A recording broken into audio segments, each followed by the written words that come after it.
الحمدللہ وحدہ والصلاة والسلام علی من لا نبی بعدہ اما بعد فاعوذ باللہ من الشیطان الرجیم بسم اللہ الرحمن الرحیم الا ان اولیاء اللہ لا خوف علیہم ولا هم يحزنون صدق اللہ مولانا العظیم وصدق رسولہ النبی الحبیب الکریم الامین ونحن على ذلك لمن الشاہدین والشاکرین والحمدللہ رب العالمین۔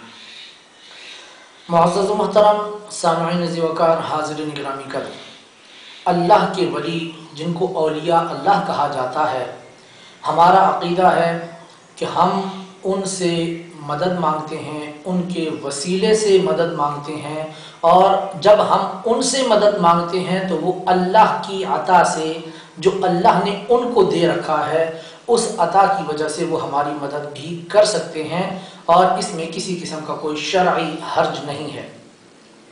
مگر کچھ لوگوں نے اولیاء اللہ کے اختیارات کو تسلیم کرنے سے انکار کر دیا، طرح طرح کی باتیں کی، طرح طرح کے ان پر اعتراضات کیے، طرح طرح کے فتوے لگائے۔ چند ایک باتوں کے حوالے سے میں آپ حضرات کے سامنے ان کا رد پیش کرنا چاہوں گا۔ وہ یہ کہ کہتے ہیں کہ مدد صرف خدا سے مانگنی چاہیے، کسی انسان سے، چاہے اس کو ولی اللہ ہی کیوں نہ کہہ دیا جائے، اس سے مدد مانگنا جائز نہیں ہے، کیونکہ اللہ کے علاوہ کسی اور سے مدد مانگنا ان کے نزدیک شرک ہو جاتا ہے۔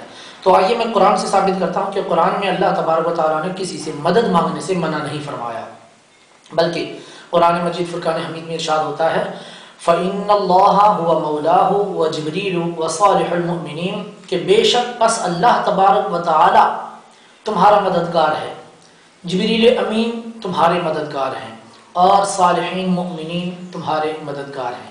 اللہ تبارک و تعالیٰ نے اس آیت میں تین ہمارے مددگار بیان فرمائے ہیں۔ جب اللہ تعالیٰ خود ہمارے مددگار بیان فرما رہا ہے اور ان میں صالحین مؤمنین کا بھی ذکر ہے، تو پھر اولیاء اللہ اور صالحین مؤمنین سے مدد مانگنا اگر غلط ہوتا، شرک ہوتا، تو اللہ تبارک و تعالیٰ قرآن مجید فرقان حمید میں خود یہ ارشاد نہ فرماتا کہ ان سے مدد مانگو۔ ایک اور مقام پر اللہ تبارک و تعالیٰ ارشاد فرماتا ہے ان تنصروا اللہ ینصرکم، اگر تم اللہ کی مدد کرو گے تو اللہ تمہاری مدد کرے گا۔ اب اس آیت میں تو واضح طور پر اللہ تبارک و تعالیٰ نے یہ فرمایا کہ تم میری مدد کرو، میں تمہاری مدد کرتا ہوں۔ تو بجائے یہ کہ اللہ تعالیٰ ہمیں مدد مانگنے سے منع فرما رہا ہو، اللہ تعالیٰ خود ہم سے مدد مانگ رہا ہے، اور اللہ نے ہم سے کیا مدد مانگی کہ میرے دین کی مدد اور نصرت کرو۔ یقیناً دین کی مدد اور نصرت مومنین کے ذریعے ہی کروائی گئی، اور مومنین ہی دین کی مدد اور نصرت کرتے ہیں۔ تو اس لیے اولیاء اللہ سے یا کسی بھی نیک بندے سے مدد مانگنا یہ قطعاً ناجائز اور شرک نہیں ہے، بلکہ خود اللہ تبارک و تعالیٰ نے مدد مانگنے کا حکم ارشاد فرمایا۔ اب لوگوں نے ایک اور اعتراض کر دیا، وہ یہ کہ ہم جن اولیاء اللہ کو پکارتے ہیں وہ حاضر نہیں ہیں، وہ غائب ہیں، ہماری نظروں کے سامنے نہیں ہیں، تو لہذا اس سے مدد مانگنی چاہیے جو حاضر ہو، غائب سے مدد نہیں مانگنی چاہیے۔ میں ایک سوال پوچھتا ہوں کہ دیکھیے اگر کوئی شخص کنویں میں گر جائے تو کنویں کے اندر سے وہ کسی کو پکارے گا، بولے گا ہیلپ می، میری مدد کرو، تو بتاؤ کس سے مدد مانگ رہا ہے؟ کیا کسی کو دیکھ کر مدد مانگ رہا ہے یا بغیر دیکھے پکار رہا ہے؟ ظاہر بات ہے آپ لوگ یہی کہیں گے کہ وہ بغیر دیکھے اور بغیر نظر آنے والے کو پکار رہا ہے۔ تو جب اس پر کسی نے کوئی فتویٰ نہیں لگایا کہ کنویں کے اندر سے ایسے کو پکارنا کہ جو کہ نظر نہیں آ رہا یہ شرک ہے یا بدعت ہے، اس پر کوئی فتویٰ نہیں لگاتا۔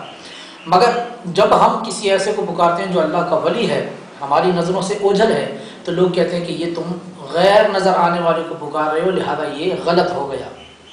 اس حوالے سے قرآن مجید فرقان حمید میں بھی ایک روایت ملتی ہے، ایک دلیل ملتی ہے کہ حضرت سیدنا ابراہیم خلیل اللہ علیہ السلام نے جب کعبۃ اللہ کی تعمیر مکمل فرما لی تو اللہ تبارک و تعالیٰ نے حکم ارشاد فرمایا وَأَذِّن فِي النَّاسِ بِالْحَجِّ، لوگوں کو حج کے لیے بلاؤ۔ حضرت ابراہیم علیہ السلام نے عرض کیا اللہ میں تو یہاں پر اکیلا ہوں، کوئی بھی مجھے نظر نہیں آ رہا، میں کس کو پکاروں؟ اللہ تعالیٰ نے ارشاد فرمایا کہ پکارنا تمہارا کام ہے، آواز سب تک پہنچانا یہ میرا کام ہے۔ تو حضرت ابراہیم علیہ السلام نے پکارا۔ روایات آپ سن چکے ہیں، میں دہرانا نہیں چاہتا کہ حضرت ابراہیم علیہ السلام نے پکارا۔ جس نے ماں کے پیٹ میں یا باپ کی پشت میں یا پیدا ہونے سے بھی بہت عرصہ پہلے لبیک کہا، اللہ تعالیٰ ان کو حج نصیب فرمائے گا، خانہ کعبہ کی زیارت نصیب فرمائے گا۔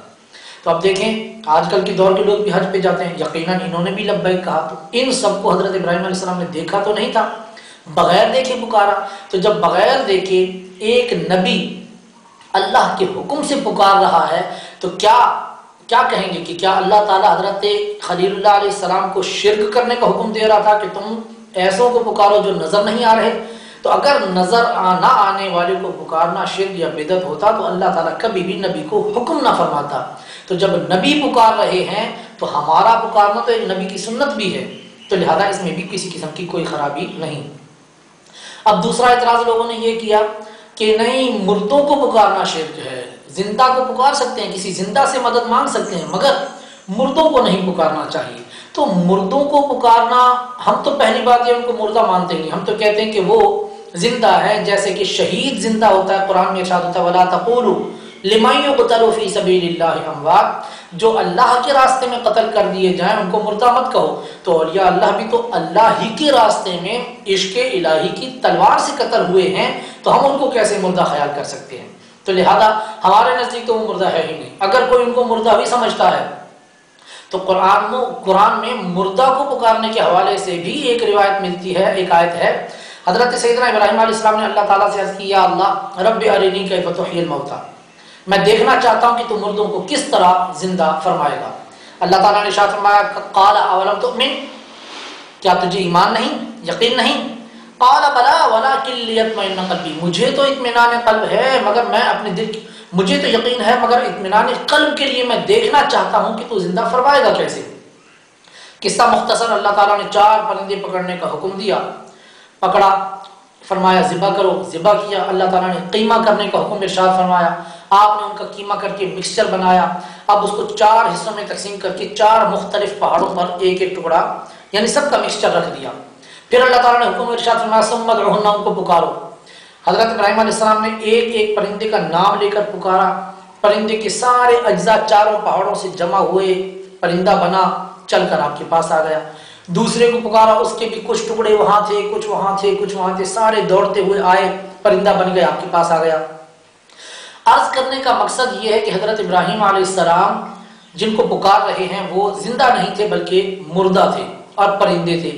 تو جب اللہ کے حکم سے حضرت ابراہیم علیہ السلام مردہ پرندوں کو پکار سکتے ہیں، تو پھر اگر مردوں کو پکارنا ناجائز ہوتا، شرک ہوتا، بدعت ہوتا، تو اللہ تعالیٰ حکم نہ فرماتا کہ اے ابراہیم ان مردوں کو پکارو۔ تو آپ کے پکارنے سے پتہ چلا کہ مردہ کو نہیں پکارا جا رہا تھا بلکہ اللہ تبارک و تعالیٰ کی مخلوق کو پکارا جا رہا تھا، اور ہم بھی اللہ کی مخلوق کو پکارتے ہیں اور وہ سنتے بھی ہیں۔ اس حوالے سے کئی روایات موجود ہیں کہ قبروں میں باقاعدہ سنا جا سکتا ہے، بلکہ حد تو یہ ہو گئی کہ ہم انبیاء کرام کو پکارتے ہیں تو اس پر بھی اعتراض کر دیا جاتا ہے، معاذ اللہ کیا یہ دیتے ہیں کہ وہ بھی تو مردہ ہیں۔ حالانکہ ایک روایت یہ بھی ملتی ہے کہ حضور نبی کریم علیہ الصلوۃ والتسلیم نے ارشاد فرمایا کہ جب تم لوگوں میں سے کوئی درود شریف مجھ پر پڑھتا ہے تو کہیں پر بھی وہ میں اس کا درود سنتا ہوں۔ تو حضور نبی کریم علیہ الصلوۃ والتسلیم یا انبیاء کرام تو قبروں میں درود شریف سنتے ہیں، باقاعدہ اس کا جواب بھی دیتے ہیں۔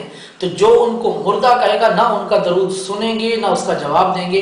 الحمدللہ ہمارا جو عقیدہ ہے اس کے مطابق ہمارا درود و سلام حضور نبی کریم علیہ الصلوۃ والتسلیم بھی سنتے ہیں۔